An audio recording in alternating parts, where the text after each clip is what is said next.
Bonsoir à vous toutes et à vous tous. Nous poursuivons ce soir notre déambulation, comme chaque vendredi, de voyageurs infatigables de par le monde, grâce à nos équipes qui vous ont déniché des idées de reportage vraiment pas comme les autres. Voici le programme. Cette statue est la plus haute du monde. Il a fallu 6000 tonnes de béton pour atteindre 85 mètres de haut, tout en haut de l'épée. Et ces alpinistes qui la soignent savent eux aussi qu'elle est là pour rappeler les 2 millions de morts de la bataille de Stalingrad.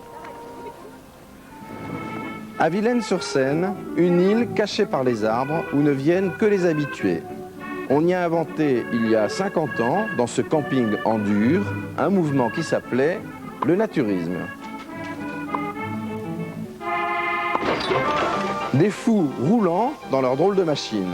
Il faut être anglais pour en avoir l'idée, réunir tout ce qui s'est fait en matière de machines à vapeur depuis le 19e siècle et tourner en rond dans un champ pendant 4 jours devant 200 000 personnes.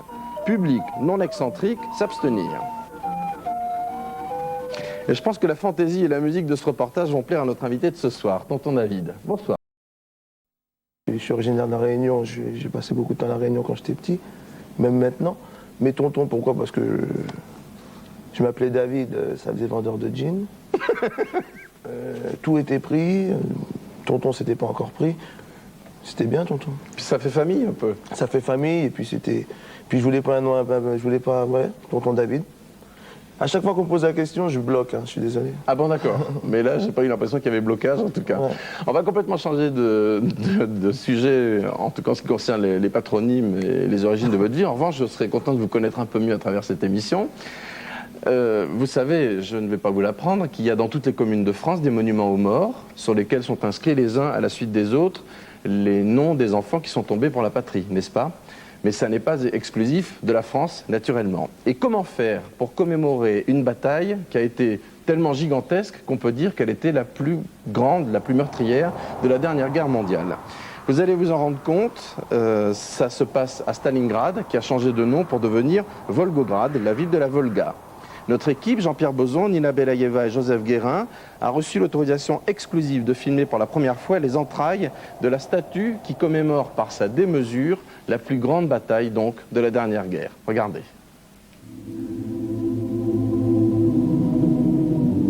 À l'aube du 17 juillet 1942, sur les bords de la Volga, débute la bataille de Stalingrad. Après 200 jours de combat, Stalingrad est détruite, mais l'armée nazie, pour la première fois, vaincue. C'est un moment décisif dans le déroulement de la Deuxième Guerre mondiale. À la fin de la guerre, pour commémorer le souvenir de la plus grande des batailles, les soviétiques construisent la plus grande des statues, l'appel de la mère patrie.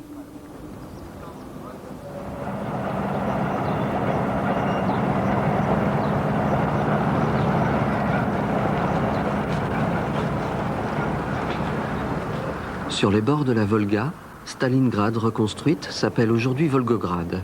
C'est une ville paisible d'1 million d'habitants, pareille à toutes les villes de Russie. Evgeny est né à Stalingrad, a survécu à la guerre et vit aujourd'hui à Volgograd, au bord de la Volga. Hiver comme été, chaque matin, avant le travail, il va nager. Vous pouvez demander à n'importe qui dans la rue, la première chose qui lui viendra à l'esprit, c'est la guerre. Moi, je m'en souviens encore comme si c'était hier. J'avais 8 ans et cette guerre a été une tragédie, un malheur. Il y a eu tellement de morts, on pourrait construire autant de monuments qu'on voudrait, ça ne suffirait jamais.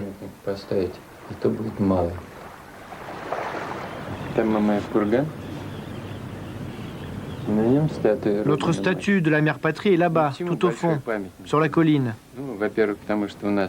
Pourquoi le monument est-il si grand? Je crois simplement parce que la Russie est un grand pays, donc tout doit être grand. C'est comme au Texas. Les Américains disent que chez eux tout est grand, chez nous c'est pareil.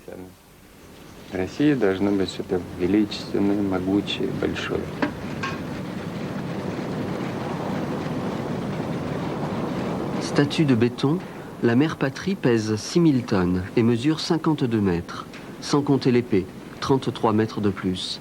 C'est la plus grande statue du monde, la fierté de Valentina, aujourd'hui directrice adjointe du monument, mais qui était déjà là en 1967, au moment de sa construction.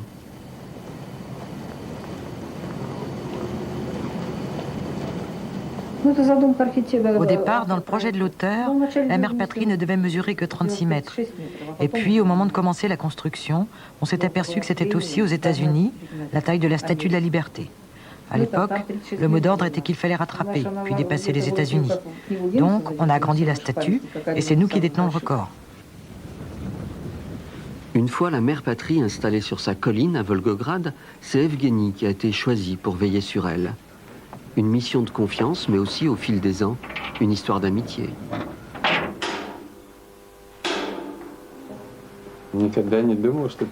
Je n'avais jamais pensé qu'un jour je travaillerais ici. Maintenant, la mère patrie et moi, on est comme des amis, on a nos petits rendez-vous réguliers. Elle n'est jamais en retard, et moi non plus.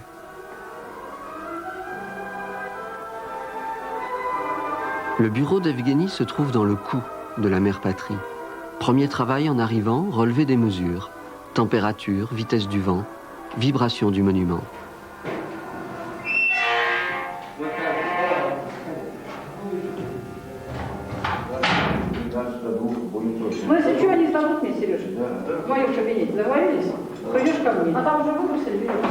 Pendant ce temps, sous la conduite de Valentina, les alpinistes se préparent.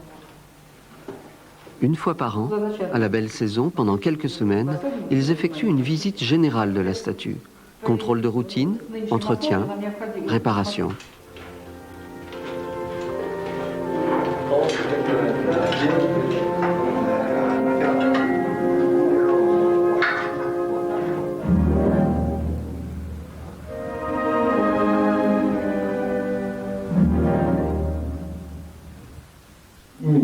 Dehors, dedans. À l'intérieur, en solitaire, Evgueni.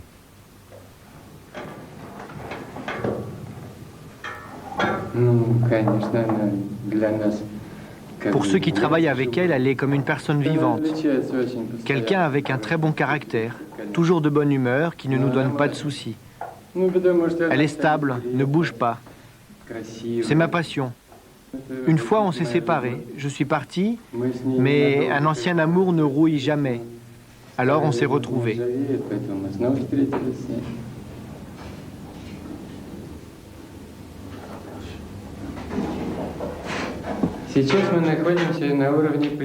Ici, on se trouve au niveau des épaules. Par là, c'est le bras gauche. Je vais vous montrer l'accès vers le bras gauche tendu.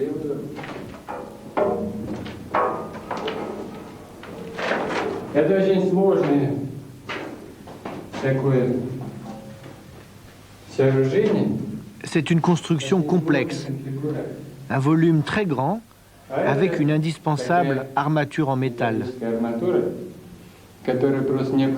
Pour le reste, la statue est divisée en une multitude de petites pièces, de blocs de béton, comme les alvéoles dans une ruche d'abeilles. Là, nous avons remonté l'avant-bras droit, et ici précisément, je me trouve dans la main, à la base de la poignée de l'épée.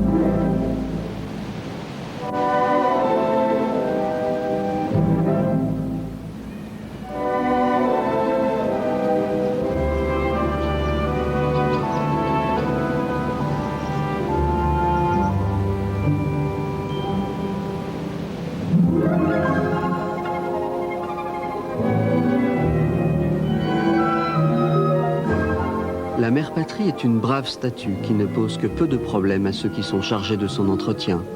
Sa construction pourtant n'a pas été simple et a duré 3 ans. Le monument est constitué de centaines de blocs de béton maintenus ensemble de l'intérieur par la tension de dizaines de câbles le traversant de part en part. Au moment de la construction, le plus compliqué était le haut, les bras et les écharpes sur l'arrière de la statue. La base, les pieds, c'était plus facile. La mère patrie n'est pas fixée au sol. Elle est juste posée sur son socle, comme un pion sur un échiquier. Si elle s'incline, on peut donc la redresser. Le béton est un très bon matériau de construction, très solide, mais difficile à utiliser pour une statue exposée à tous les vents. Et l'épée, par exemple, qui est en acier, à cette hauteur, subit les mêmes contraintes que l'aile d'un avion en plein vol.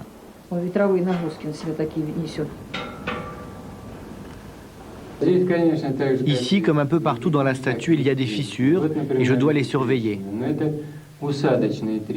Celle-ci est une fissure ancienne, apparue dès la fin de la construction. Je dois donc l'examiner, contrôler si elle grandit, et je dois surveiller de cette façon toutes les autres fissures de la statue.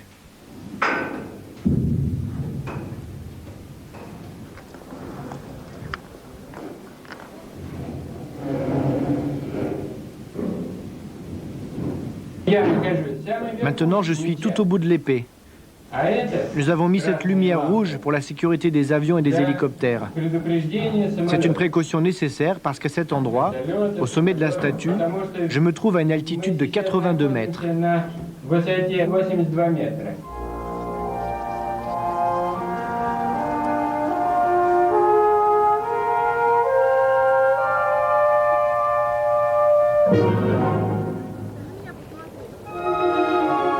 À Moscou, les jeunes mariés se font photographier sur la place rouge. Mais à Volgograd, ils déposent un bouquet au pied de la mère patrie.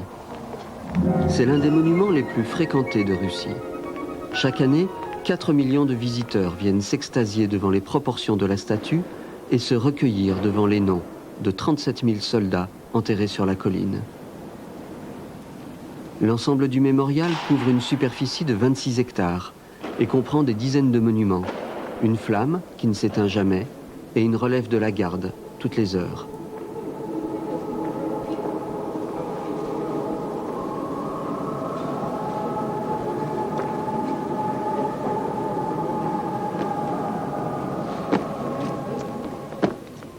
Loin, très loin de toute cette agitation, suspendue au cou de la mère patrie, Evgeny.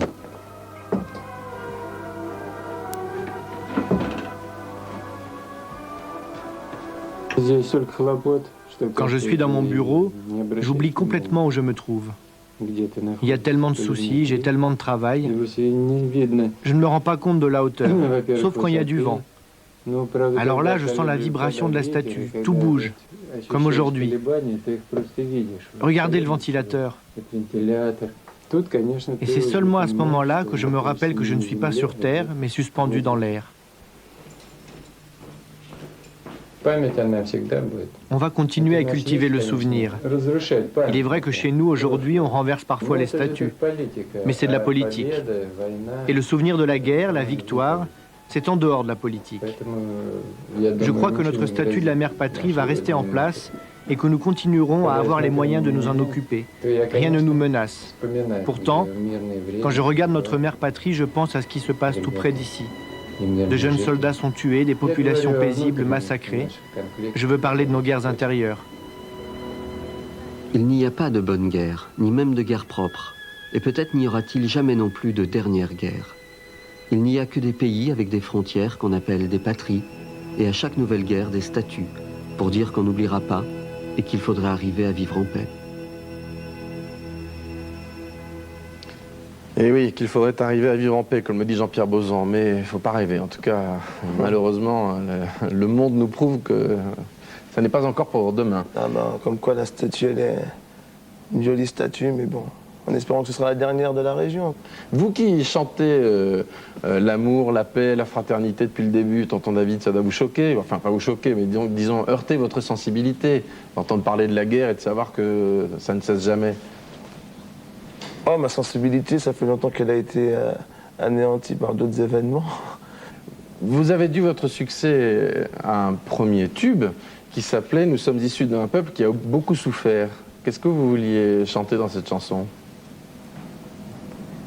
Je voulais chanter cette chanson surtout pour la deuxième partie du refrain qui était « Mais qui ne veut plus souffrir ».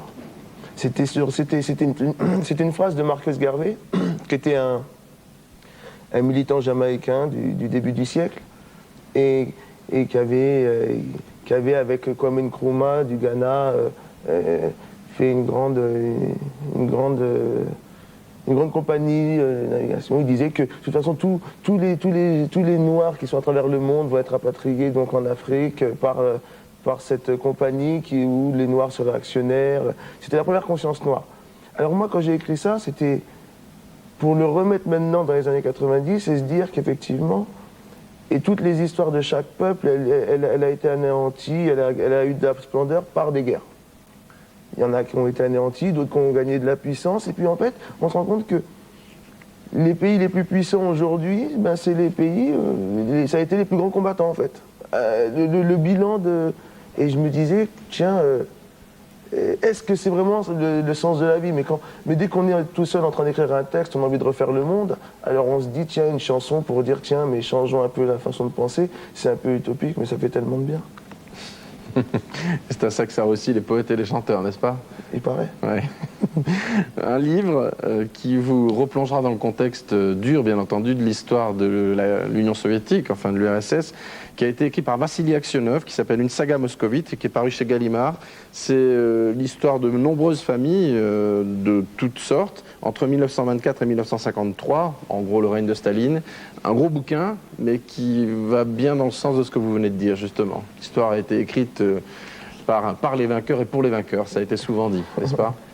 Tonton David, vous avez grandi en banlieue, vous? Ouais. Dans la banlieue parisienne, je veux dire, n'est-ce pas? Et vous en avez gardé un souvenir pas forcément toujours amusant. Je crois que les vacances, ça n'existait pas vraiment et que c'était pas les conditions matérielles. Non, si, moi je suis allé un petit peu en vacances. Un peu? Mais bon, le problème c'est que j'allais en vacances en colonie de vacances, et puis le problème c'est que nous on allait en hiver à Plouganou, en Bretagne. À Pâques, ben, on allait à Plougastel, à 20 km, et puis en été, on allait à Plouarec. Alors bon, c'était les colonies où, effectivement, bon, ben, on est tous un peu issus de plusieurs quartiers différents, mais un peu dans la même façon, avec des difficultés et tout. C'était la cité à la campagne, on va dire. Eh bien, figurez-vous, vous allez le découvrir, qu'en 1927, c'est-à-dire 10 ans avant que les congés payés n'existent et que les gens de conditions modestes puissent enfin partir en vélo ou en Vespa, en tout cas s'offrir des vacances, deux hommes, les docteurs d'Urville, avaient inventé un mouvement qui s'appelait le naturisme et qui était appuyé par une revue d'ailleurs qui parlait du naturisme. Et ils avaient pour cela trouvé un endroit assez étonnant pour appliquer leurs idées, une île à 50 km de Paris, à Villaines-sur-Seine très exactement, une île cachée par les arbres à tel point que Frédéric Andréi, qui a réalisé ce reportage et qui a passé son enfance là-bas, n'en connaissait même pas l'existence. Ça s'appelle Physiopolis et les images sont signées Philippe Bigot.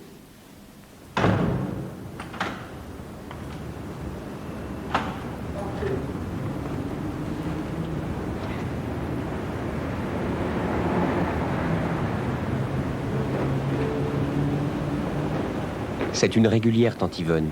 Tous les samedis matins, elle quitte son 20e arrondissement pour prendre la tangente. Cap sur le métro Pelleport, direction Gare Saint-Lazare. Ça fait 50 ans que je prends le train. Le train était bondé, les gens étaient sur les marchepieds, c'était plein, craqué. Il n'était pas encore électrifié. C'était magnifique, c'était merveilleux. Toutes ces petites cabanes en genre toile de tente, c'était splendide. Puis alors vous aviez à ce moment-là beaucoup de sportifs, tout le monde était sportif. Tout le monde faisait de la gymnastique, tout le monde faisait des sports. Tandis que maintenant, c'est fini. C'est exceptionnel cet endroit-là. C'est unique en son genre, il n'y en a pas deux dans le monde comme ça. Je n'ai jamais vu quelque chose qui ressemblait à ça. À 30 km de Paris et à 20 minutes de train, Villaines-sur-Seine. Après le métropolitain, après le chemin de fer, tante Yvonne finit sa matinée en bateau.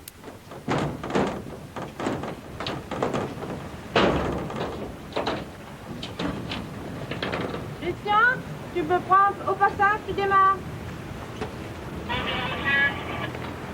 Destination finale, l'île du Platé à Vilaine. Bien enfoui sous la verdure d'un épais rideau d'arbres, se cache le domaine de Physiopolis.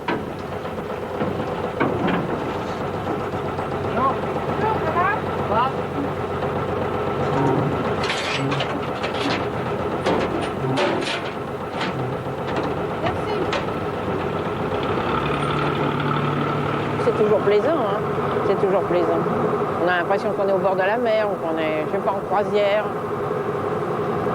Ça rappelle le temps où on faisait du canoë-kayak. On n'en fait plus parce qu'on n'a plus les muscles pour les faire. Ça, on faisait tout le tour de l'île à ce moment-là en canoë-kayak. Ça fait un bon bout de chemin hein, parce que l'île se termine loin là-bas.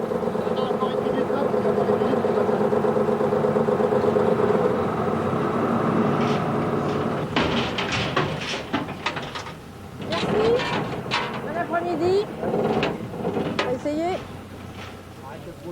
Oh, avec le soleil, je pense que ça va aller maintenant. Salut Bernard, comment ça va? C'est bon?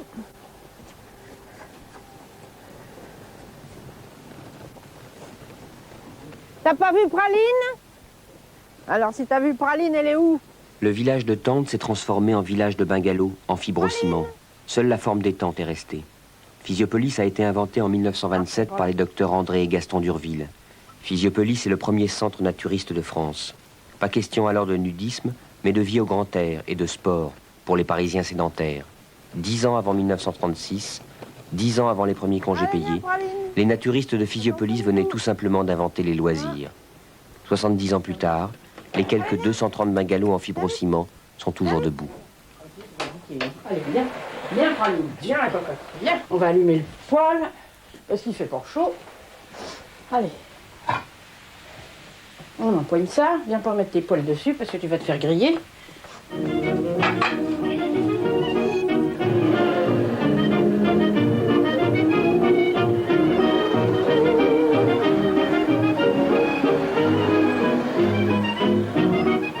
Et comme tous les samedis matins, les arrivées se succèdent. Chacun aidé de son véhicule personnel se rend chez soi.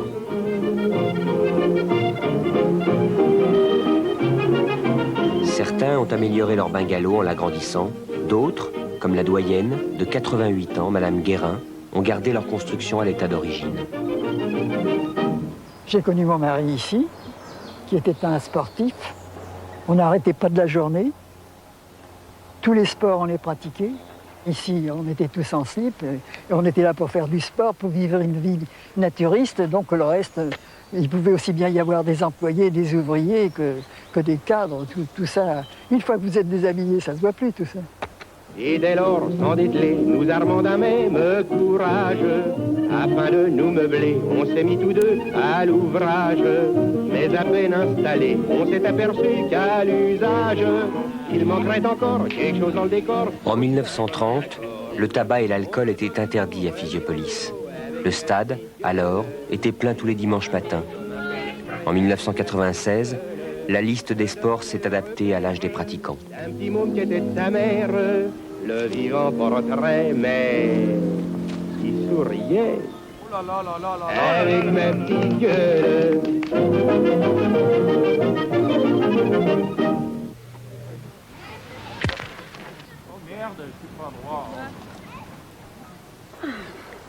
C'est une régulière, tante Yvonne. À 19h, tous les samedis, elle passe au maquillage. Dans la vie, il faut pas s'en faire. Moi, je m'en fais pas. Toutes les petites misères ne sont pas passagères. Ça s'arrangera.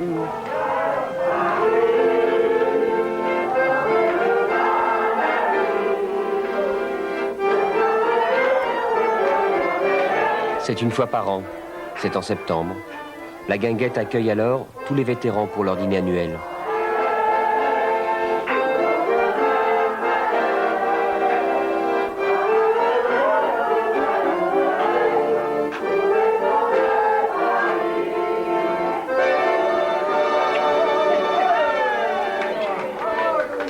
C'est ce que j'aime retrouver à Vilaine. Parce que vous êtes dans un îlot de verdure, vous êtes dans une île. Et le fait que vous passiez l'eau, vous déconnectez complètement de tout. Vous paraissez être au bout du monde. Vous n'êtes pourtant qu'à peine 40 km de Paris. En fin de saison, c'est-à-dire à cette époque-là, maintenant, c'était souvent le premier dimanche de septembre, il y avait grande compétition sportive qui durait toute la journée. Tous les sports, la natation, tous les sports étaient représentés. Il y avait aussi les compétitions de natation, la descente de l'île était là tous les ans. Dites-vous bien qu'il y avait sur les allées, il y avait des visiteurs qui venaient le dimanche. Ils venaient le dimanche parce que nous nous appelions naturistes et ils pensaient qu'ils allaient, comme on dit, se rincer l'œil. Et puis ils nous voyaient en bikini. Mais ils n'avaient jamais vu ça. Vous comprenez, il y a 50 ans, ils n'avaient jamais vu ça. Vous dites-vous bien qu'il y avait un seul magasin dans Paris qui vendait des bikinis, il y avait 3 couleurs et une seule forme. Ça paraît dérisoire aujourd'hui avec la société de consommation.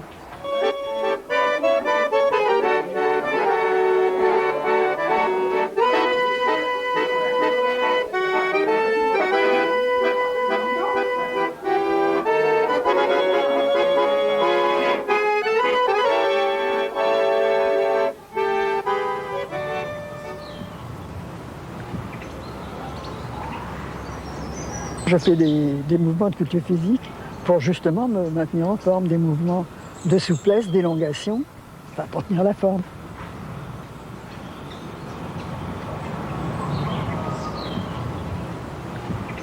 Moi je suis là depuis l'âge de 17 ans, j'en ai 53. Et on tient notre petit coin.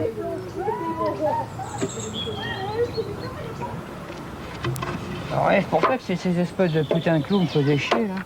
C'est du bricolage, hein, mais bon. Bon, des fois, à la limite, c'est même plus facile. Parce que le vernis, avec un certain temps, il se dégrade. De carrément mettre des lattes carrément par-dessus.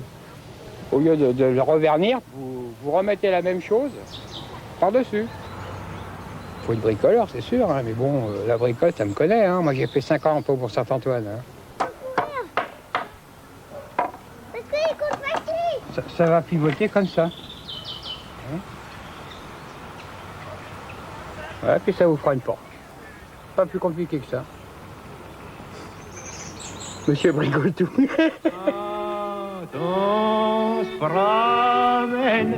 Gamin, le président de Physiopolis nageait dans la Seine. Le virus ne l'a plus quitté. Depuis, il est resté un accro du fleuve. Ouais, alors quand je suis arrivé sur l'île, ben, je n'étais pas né pratiquement puisque mes parents venaient déjà. Alors mes premiers souvenirs sont ceux d'un enfant. C'est diffus vers 2-3 ans, 4 ans, je me rappelle quand même pas mal de choses. Et puis pendant la guerre et après la guerre, là vraiment j'ai des souvenirs. On faisait de la pêche à la ligne. On descendait en canoë, on se faisait remonter, on s'accrochait à la barque derrière les trains de péniche. Et là, on se faisait bien engueuler.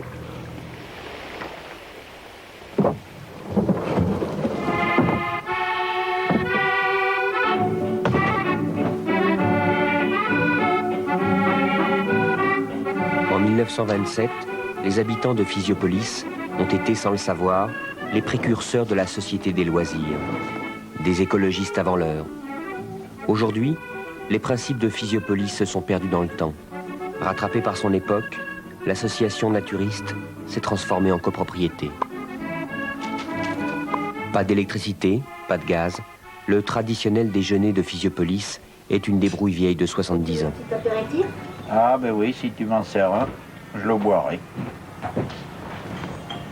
Bien frais.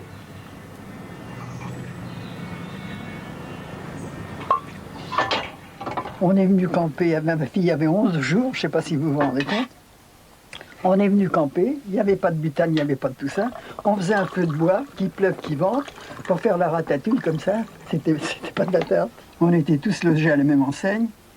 On était sous la tente et puis ça suffisait, quoi. Et quand on avait trop froid la nuit, les jeunes remuants sportifs, on se levait, on allait faire des tours de piste pour se réchauffer. Alors vous voyez le problème. Au point de vue naturiste, tout ça, c'était quelque chose de tout nouveau. Vous voyez, maintenant on parle beaucoup des écologistes, mais dans ce temps-là, le naturisme, c'était quelque chose d'extraordinaire. Et en réalité, c'était simple comme bonjour, c'était de ne pas faire des excès, c'était de cultiver son corps, enfin, ça n'avait aucun rapport avec ce qui se passait dans la vie, mais c'était comme ça.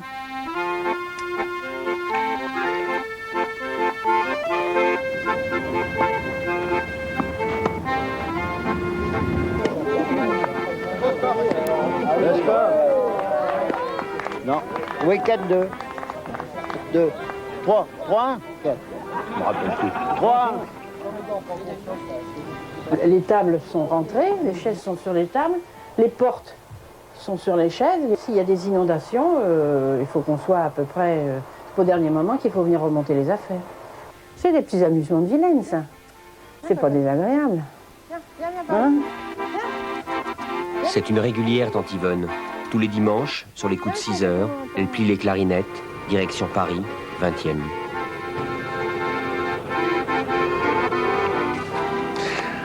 Avouez que c'est quand même étonnant, non? Vous connaissiez l'existence de cette île, on vous en avait déjà parlé? Non, du tout, forcément.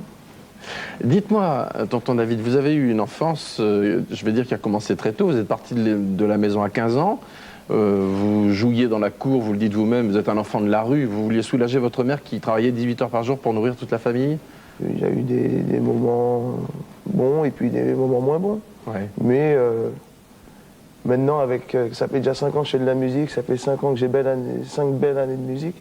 Donc ça devient facile pour moi de dire ouais, ça a été dur, machin et tout. Donc je reste. Quand on me dit ouais, ça a été dur quand j'étais petit, je dis bah ouais, tout est relatif, mais en même temps, pas si dur que ça parce que. Enfin, vous dites tout de même que vous ne souhaitez pas que votre fils vive c'est clair. Même pas clair, le tiers de ce que vous avez vécu. C'est pas le but. Moi, je me rappelle, on était peut-être quand on était petits, nous, on se disait vivement, on part d'ici. Vivement qu'on en sorte. Ah ouais, c'est clair. Ouais. On habite dans un bâtiment, on sait que moi, j'allais au foot quand on me raccompagnait, je me faisais déposer le bâtiment à côté parce que le mien, il était un peu trop. Alors, c'est un peu vivre un peu dans la honte. On ne sait pas trop comment c'est. Alors après, on cherche une identité, donc après on se rend compte qu'il faut mieux être un petit voleur qu'un pauvre. En plus, moi j'ai été adolescent au début des années 80, donc c'était au moment où effectivement on a eu les grands centres commerciaux et tout ça, où ça a été c'était la consommation à tout prix et tout. Nous on a vu tout ça arriver, on a vu les jeux électroniques, on a vu... Et puis maintenant, on arrive en l'an 2000 et puis il y a des consoles comme ça, il y a des consoles de 32 bits, 48 bits, machin. Et puis, non, c'est... Le truc, il est là, quoi. Je crois que c'était juste une recherche... Et même quand on voyage, on se recherche un petit peu, en fait. Ça veut dire qu'on passe du temps comme ça, mais on n'a pas l'impression qu'on est nous-mêmes pendant toute l'année. Et donc, on va aller un peu plus loin pour essayer de se retrouver soi-même. Bon, alors quand on était petit, comme on avait l'impression de vivre trop dans la survie et tout, on se recherchait dans une autre identité. Alors les voyages, vous allez m'en parler un peu après, puisque justement je sais que vous adorez ça, vous adorez l'Afrique, vous aimez aussi beaucoup l'Asie, et le reportage qui va suivre va nous emmener un peu plus loin d'une façon différente, vous allez comprendre. Mais je voudrais vous faire profiter d'un petit recueil de cartes postales de l'époque, et c'est toujours très touchant de voir ces cartes postales du début du siècle. Ça s'appelle « Si Vilaine m'était comptée », et c'est amusant parce que la dernière page de ce recueil est presque honteusement posée à la fin, et ça parle de l'île des nudistes, alors qu'il n'a jamais été question de nudisme, mais déjà ça faisait fantasmer. Et moi quand j'ai vu la petite feuille, je me suis dit naturé, je me suis dit tiens là ça va être un... Puis non, tout compte fait. Et puis non, finalement non, ça racole pas. Ben non, c'est pas le genre de la maison. Alors justement, pour comprendre ou pour mieux situer dans l'histoire ce que nous allons voir maintenant, tonton David, parce que c'est assez étonnant, il faut revenir brièvement au 19e siècle. L'époque où la plus grande puissance coloniale, industrielle, était l'Angleterre, et donc où l'on développait à toute vapeur, si je puis dire, l'industrie. Et c'était l'eau chaude, la vapeur, le charbon, bref, qui se développait, mais pas seulement dans l'industrie, c'était aussi dans l'agriculture, et curieusement, dans les manèges de fêtes foraines, parce que les Anglais raffolent des fêtes foraines, ce qu'on appelle là-bas les fun fairs. Tout ceci donc pour expliquer ce qu'a filmé notre équipe dans le sud de l'Angleterre cet été, Jean-Étienne Frère et Yves-Michel Dumont qui ont pu juger du talent et de la passion de ceux qui aiment tant l'eau chaude, qui ont un petit côté conservateur et un gros côté excentrique. Première vision dans le brouillard assez surprenante.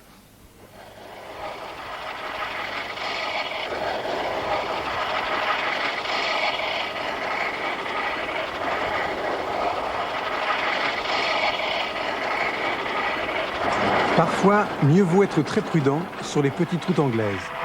Le soir après le travail, certains sujets du royaume ont de drôles de moyens de transport. John Sanders est de ceux-là. Il se promène avec sa locomobile de forain qui pèse 22 tonnes, comme d'autres vont faire un tour avec leur chien.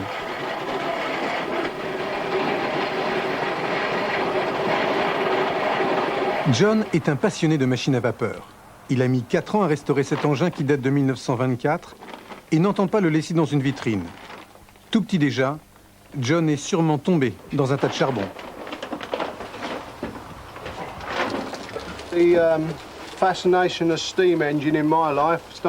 fascination pour les machines à vapeur a commencé lorsque j'avais 4 ou 5 ans. Et ici, à Stotfold, le village où je suis né, les batteuses à vapeur arrivaient en septembre, à cette époque de l'année, pour battre le blé.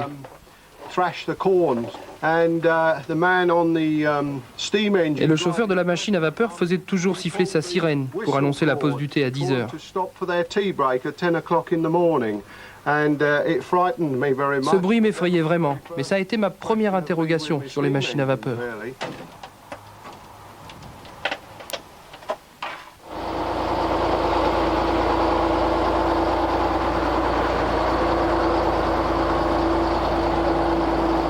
John est garagiste et il possède une entreprise de camions, ce qui est plutôt pratique quand on a un tel loisir. Après avoir mis sa machine en chauffe, il part aujourd'hui dans le sud-ouest de l'Angleterre. Il va retrouver tous ceux qui partagent la même passion que lui. Et ils sont nombreux, très nombreux. Pendant 4 jours, ils investissent 400 hectares et créent une véritable ville pour s'amuser avec leurs énormes engins. C'est là, dans le comté de Dorset, que se tient le plus grand rendez-vous mondial des amateurs de machines à vapeur.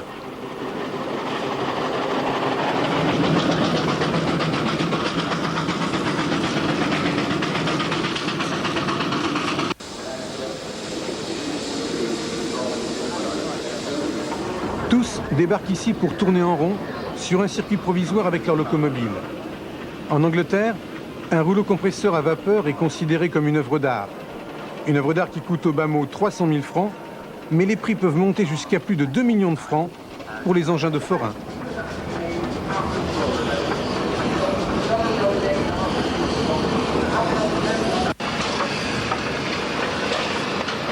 Quant à cette première voiture jamais inventée, elle est la preuve même que l'excentricité britannique ne date pas d'hier.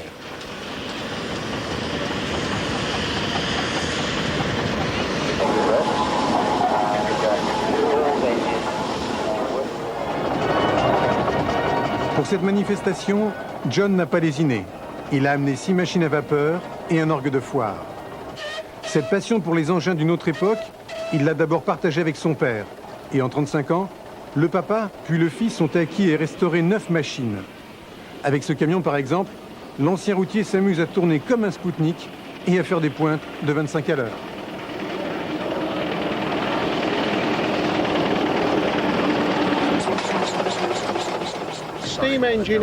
En Angleterre, les machines à vapeur font partie de notre héritage de l'époque victorienne. C'était l'époque où l'Angleterre était le fabricant de toutes les machines et exportait dans le monde entier.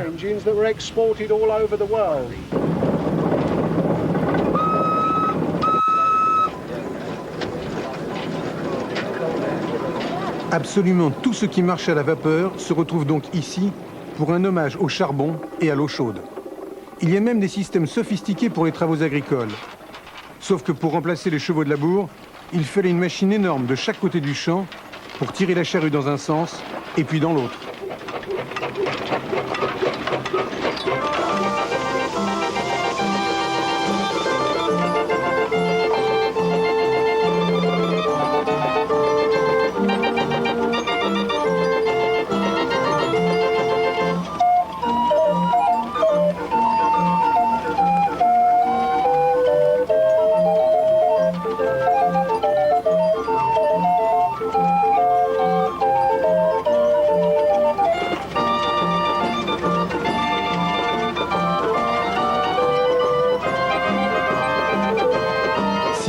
Jouets surdimensionnés, d'autres ont la bourse ou la folie plus modeste. Mais ils s'amusent tout autant. Le grand plaisir d'Alfred, c'est de faire le tour de sa caravane en équilibre sur cette machine qu'il a entièrement fabriquée. L'ingénieur en retraite est resté très près de ses rêves et de ses jeux d'enfant. Ce n'était pas seulement un rêve d'enfant, parce que je faisais déjà ce genre de choses quand j'étais jeune. J'ai construit mon premier tracteur quand j'avais de 15 à 17 ans. C'était entre 1935 et 1936. Et c'est toujours mon hobby préféré.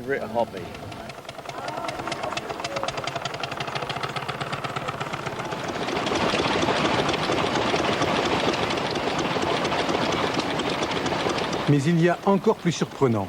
Ici, c'est le sanctuaire des intégristes de la vapeur. Ils sont venus pour exhiber leurs trouvailles et restent là du matin au soir à écouter la mélodie de ces moteurs fixes. Une vision très britannique du temps libre.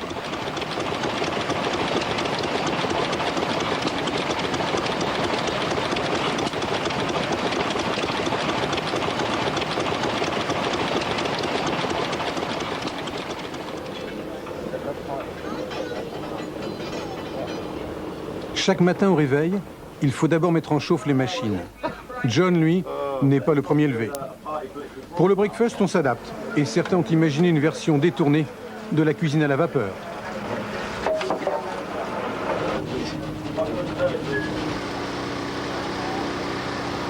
Pas le temps non plus de se pomponner. Le plus important et le plus long, c'est la toilette des machines.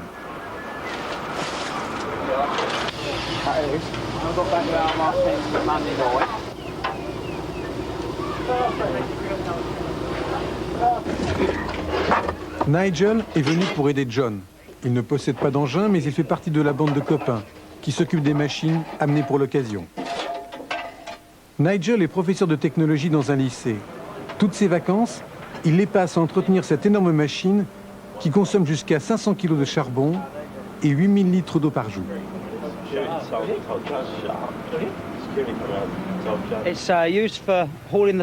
Ça servait à tirer les manèges pour aller d'un endroit à un autre. Et avec la dynamo qui est à l'avant, on produisait de l'électricité pour la fête. On a restauré la machine et on s'amuse avec. Parfois on l'utilise pour faire tourner un manège ou bien un orgue. On peut alimenter tout ce qui marche à l'électricité.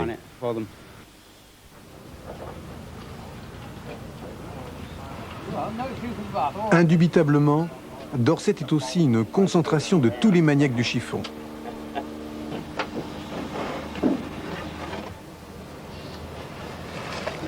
Comme d'autres femmes, Sarah est venue à la vapeur parce que ses parents étaient des passionnés. Elle a fini par trouver un mari entre deux locomobiles et a attrapé le virus. Désormais, cette directrice d'une société de design passe ses week-ends les mains dans le charbon. C'est quelque chose de merveilleux. On prend une machine qui est froide, on l'allume et elle commence à vivre. Et puis il y a l'odeur, et puis avoir les mains sales, j'adore ça. Mais dans mon travail, tout doit être très propre. C'est un bon paradoxe.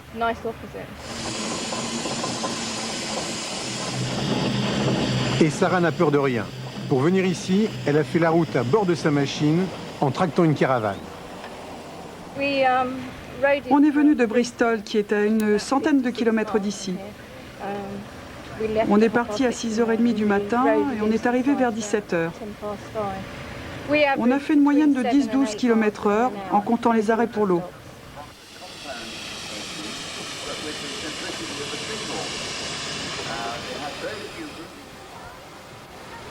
Tout aussi décalée dans le temps, la fête foraine rassemble de nombreux manèges qui fonctionnent encore avec de l'électricité fournie par des machines d'une autre époque.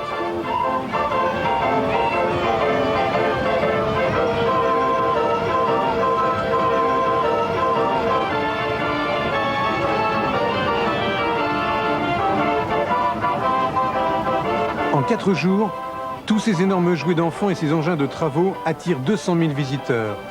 2 fois plus que le Grand Prix d'Angleterre de Formule 1. Dans ce pays où l'industrie est devenue moribonde, la vapeur a encore de beaux restes. Le grand ordonnateur de ce pèlerinage, c'est Mike Oliver, paysan et bénévole. Depuis 27 ans, il organise cette grande fête et verse les bénéfices obtenus à des œuvres de charité. Là encore, une tradition très britannique. Tous les gens ici sont des passionnés, ce sont des amateurs. Ils ont un autre métier pour vivre et la plupart font ça pendant leurs vacances. Je crois que ce que nous faisons, c'est une manière de vivre très anglaise. Les Anglais aiment bien regarder en arrière, alors que les Américains aiment bien regarder devant et aller vers la Lune. Nous, on aime remonter le temps, voir ce que nos grands-parents ont fait.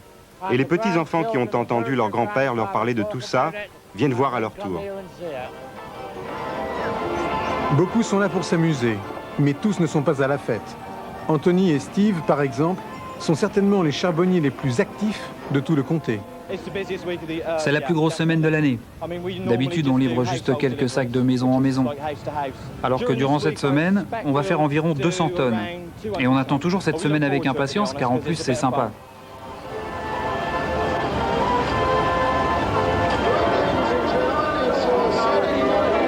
À la tombée de la nuit, John change de costume. Le garagiste, routier, collectionneur devient aussi Monsieur Loyal, car il aime autant s'amuser qu'amuser les autres. Sans prétention, mais sans faire les choses à moitié non plus. Bon, j'espère que Nigel n'est pas parti boire un coup et qu'il est bien auprès de la machine à vapeur pour nous fournir la lumière et faire jouer l'orgue. Allez, place au spectacle. Mr. Bob, envoyez la musique. La fête se terminera tard dans la nuit. Demain, tous iront ranger leurs gros joujoux jusqu'à la prochaine récréation.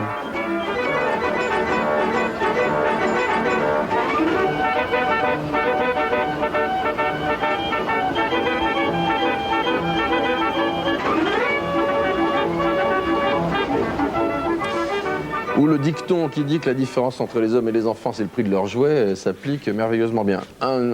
Juste un détail, les danseuses à la fin sont vraies, elles ne marchent pas à la vapeur, tonton David. Hein. Je vous avais rigolé, mais elles sont...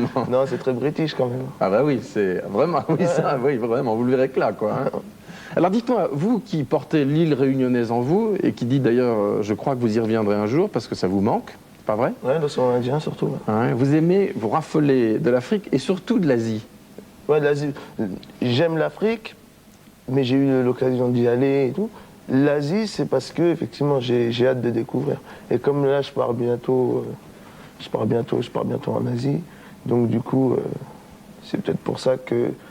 Parce que je devais partir l'année dernière déjà, et puis j'ai raté mon avion, et comme j'avais qu'une semaine de vacances, c'était trop loin. Mais vous avez dit une petite phrase tout à l'heure qui m'est rentrée dans l'oreille. Vous avez dit que quand on vit la vie ordinaire, on ne se rend pas compte de ce que l'on est, de qui l'on est. Ah, parce qu'on survit. Ouais.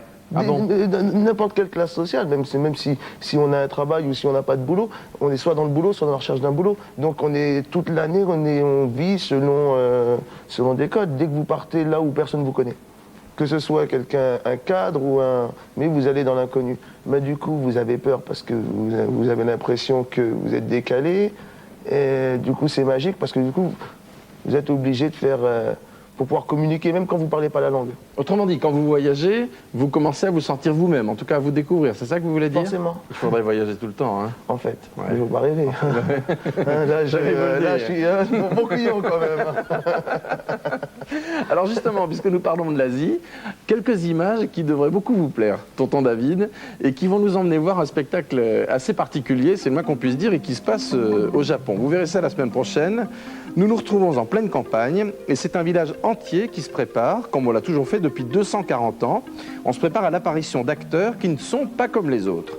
Ce sont les hommes du village qui, pour certains, vont se déguiser en femmes. Car la tradition veut que les rôles de princesse soient joués par les hommes. C'est comme ça. Et c'est donc la recherche du maquillage parfait, de l'attitude et des vêtements les plus féminins possibles pour cette représentation unique de ce drôle de théâtre qu'on appelle le kabuki et qui a un succès fou au Japon. Autant d'ailleurs pour les grands que pour les petits.